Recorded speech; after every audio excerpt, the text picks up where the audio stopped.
প্রতিবেশী সম্পর্কে আমার আল্লাহ পবিত্র কুরআনুল কারীমের মধ্যে সুন্দরভাবে বলে দিয়েছেন। বিসমিল্লাহির রহমানির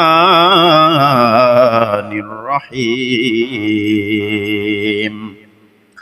ওয়া'বুদুল্লাহা ওয়া লা তুশরিকু বিহি শাইআ ওয়া বিল ওয়ালিদাইনি ইহসানা وبذي القربى واليتامى والمساكين والجار ذي القربى والجار الجنب والصاحب بالجنب وابن السبيل وما ملكت أيمانكم আমার আল্লাহ কই ওয়াবুদুল্লাহ ওয়া লা তুশরিকু বিহি শাইআ, তোমরা একমাত্র আল্লাহর ইবাদত করো, আল্লাহর ইবাদতের সঙ্গে অন্য কাউকে শরীক করো না।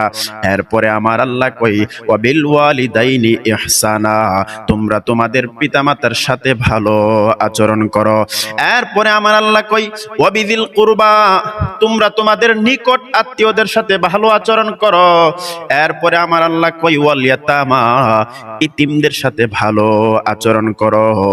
এরপরে আমার আল্লাহ কই ওয়াল মাসাকিন, অসহায় দরিদ্রদের সাথে তোমরা ভালো আচরণ করো।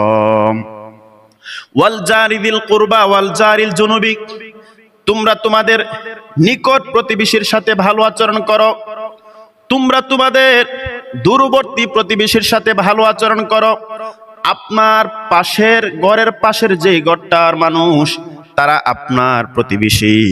আপনার বাড়ি থেকে 40তম ঘর পর্যন্ত আপনার প্রতিবেশী। তাহলে আপনার পাশের বাড়ির মানুষের সাথে আপনি ভালো আচরণ করুন। আপনার ঘর থেকে 40টা ঘর যারা দূরে আছে তারাও আপনার প্রতিবেশী, তাদের সাথেও আপনি ভালো আচরণ করার কথা আমার আল্লাহ বলেছেন। এরপর আমার আল্লাহ কই ওয়াসসাহিবি বিল জামবি ওয়া বিনিস সাবিল, শুধুমাত্র প্রতিবেশী না, প্রতিবেশী যারা আছে তাদের সাথেও আপনি ভালো আচরণ করেন। ওয়া মা মালাকাত আইমানুকুম, যারা তোমার অধীনস্থদের সাথে ভালো আচরণ করো, যারা তোমার অধীনে চাকরি করে, যারা তোমার অধীনে কাজ করে, তাদের সাথে আপনি ভালো আচরণ করেন। প্রতিবেশীর সাথে ভালো আচরণ করতে হবে, প্রতিবেশীর সঙ্গে ভালো আচরণ করতে হবে। প্রতিবেশীর সাথে ভালো আচরণ করার কথা আমার আল্লাহ পবিত্র কুরআনুল কারীমের মধ্যে সূরা নিসার ৩৬ নম্বর আয়াতে বলেছেন।